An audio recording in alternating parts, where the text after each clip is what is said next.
Japan নামটি শুনলে আমাদের কি মাথায় আসে বলুন তো? বড় বড় আকাশচুম্বী অট্টালিকা, বুলেট ট্রেন আর সামুরাই বা নিনজা, তাই না? তবে আরও একটি বিষয় আছে জাপান দেশটিকে চিরস্মরণীয় করে রাখে, তা হলো ভূমিকম্প আর সুনামি। জাপান কিন্তু একটি আইল্যান্ড নেশন হওয়ার পাশাপাশি একটি ভূমিকম্প প্রবণ দেশও বটে। কেন হয় জাপানে এত বেশি ভূমিকম্প আর সুনামি? চলুন জেনে নিন এই ভিডিওটির থেকে। জাপান কেন ভূমিকম্প প্রবণ? প্রতি বছর ছোট বড় মিলিয়ে প্রায় 1500টি ভূমিকম্প হয়ে থাকে।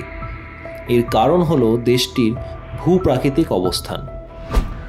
জাপান রিং অফ ফায়ারের সংলগ্নে অবস্থিত হওয়ায় ভূমিকম্প জাপানের এক নিত্য নৈমিত্তিক ঘটনা। রিং অফ ফায়ার হলো প্রশান্ত মহাসাগরে অবস্থিত সর্ববৃহৎ এবং দীর্ঘ ভলক্যানিক বেল্ট অর্থাৎ আগ্নেয়গিরির বলয়।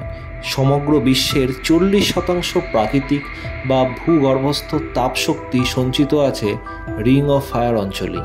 সমগ্র বলয়টি জুড়ে প্রায় 452টি আগ্নেয়গিরি থাকায় এই অঞ্চল ভূপ্রাকৃতিক দিক থেকে বেশ অস্থির।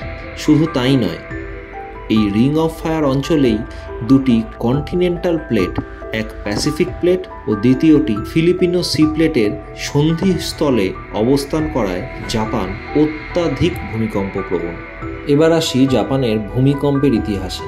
2024-এর 1 জানুয়ারিতে আবারও জাপানে আছড়ে পড়ে 7.1 তীব্রতার ভূমিকম্প, যার ফলে 126 জনের অধিক মানুষের মৃত্যু হয় এবং 250-রও বেশি মানুষ নিখোঁজ হয়ে যায়। কিন্তু আমরা কি জানি জাপানের এই ভূমিকম্পের ইতিহাস অতি প্রাচীন? জাপানের ইয়ামাতো প্রদেশে মহারানী সুইকোর আমলে প্রথম ভূমিকম্প আসে, যার ফলে মায়াতো প্রদেশের 90% ঘরবাড়ি ভেঙে পড়ে। এরপর সবথেকে ভয়াবহ ভূমিকম্প হয় 1923 সালে, যা দ্য গ্রেট ক্যাঙ্কো আর্থকুয়েক, যার ফলে 1,42,000-এরও বেশি মানুষের মৃত্যু হয়।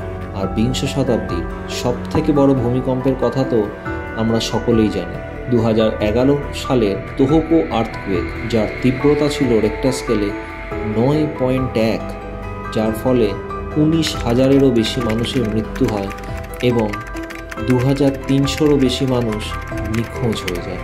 শুধু তাই নয়, এর ফলে জাপানের ফুকুশিমা ডাইচি নিউক্লিয়ার পাওয়ার প্ল্যান্ট ক্ষতিগ্রস্ত হয় এবং ভয়ঙ্কর নিউক্লিয়ার ওয়েস্ট বাতাসে ও জলে মিশে যায়। বলা হয়ে থাকে যে এই ঘটনাটির তীব্রতা প্রায় চেরনোবিলের পারমাণবিক বিস্ফোরণের সমান ছিল। জাপানের ভূমিকম্প প্রতিরোধী প্রযুক্তি ও মানসিক দৃঢ়তার কথায় আসবো এবার। আমরা সকলেই জানি যে জাপানিজ মানুষরা কঠোর পরিশ্রমী হওয়ার কিছু কারণ আছে। তার মধ্যে যেমন কমিউনিটি কালচার ভ্যালু সিস্টেম আর শিন্টো ধর্মের শিক্ষা, যা মানুষকে পরস্পরের প্রতি সহানুভূতিশীল ও নিয়মানুবর্তিতা শেখায়। সামুরাইদের এই দেশে কর্মকেই প্রধান ধর্ম বলে মনে করা হয়, তাই জাপানে ধর্মের গোঁড়ামি নেই। এবার আসা যাক জাপানের অ্যান্টি আর্থকুয়েক প্রযুক্তিতে। জাপান কোনো বিল্ডিং নির্মাণের আগে দুটি বিষয় মাথায় রাখে। যদি কোনো পুরনো বিল্ডিং ভূমিকম্পের ফলে ক্ষতিগ্রস্ত হয়, তাহলে সেই বিল্ডিং ভেঙে ফেলে অ্যান্টি আর্থকুয়েক প্রযুক্তির সাহায্য নিয়ে আবার নতুন করে সেই বিল্ডিংটা নির্মাণ করা। আর দ্বিতীয় হলো নতুন বিল্ডিং নির্মাণের সময় অ্যান্টি আর্থকুয়েক প্রযুক্তি ব্যবহার করা। জাপানে মূলত 3 রকমের প্রযুক্তি ব্যবহার করা হয়। 1 নম্বর, তাইশিন স্ট্রাকচার। এটি মৌলিক ভূমিকম্প প্রতিরোধী প্রযুক্তি, যা দেশে প্রতিটি বিল্ডিং নির্মাণের সময় অনুসরণ করা আবশ্যক। বিম, স্তম্ভ এবং দেয়াল ন্যূনতম পুরুত্বের সাথে তৈরি করা হয়, যা তীব্র ভূমি কম্পন শোষণ করতে পারে।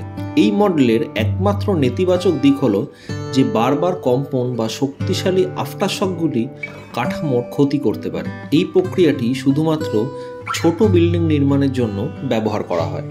2. সেইশিন স্ট্রাকচার।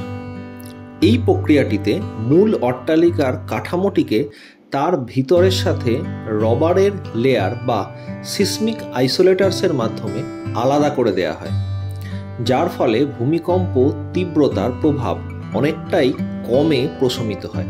3. মেনশিন স্ট্রাকচার। এই প্রক্রিয়াটি মূলত ব্যবহার হয় বড় স্কাইস্ক্রেপার্স নির্মাণের ক্ষেত্রে।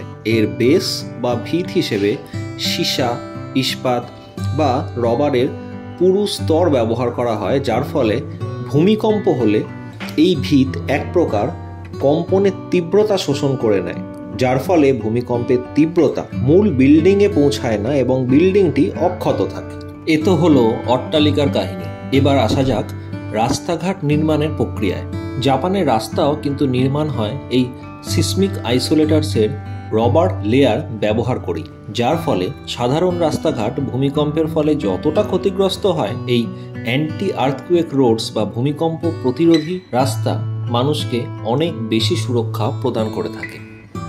উপসংহারে বলা যেতেই পারে, পারমাণবিক বোমাই হোক অথবা ভূমিকম্প, একের পর এক বিপর্যয়ের সম্মুখীন হয়েও সেখানকার মানুষদের উদ্যম এবং হার না মানা মানসিকতা জাপানকে আজ তৃতীয় বৃহৎ অর্থনীতিতে পরিণত করেছে। এর থেকেই বোঝা যায় যে একটি জাতির মেরুদণ্ড হল সুশিক্ষা, সুস্বাস্থ্য এবং সেই অঞ্চলের উৎকৃষ্ট আর্থসামাজিক ব্যবস্থা, যা শুধুমাত্র ওই জাতিরই নয়, সমগ্র দেশের উন্নয়নের প্রতীক।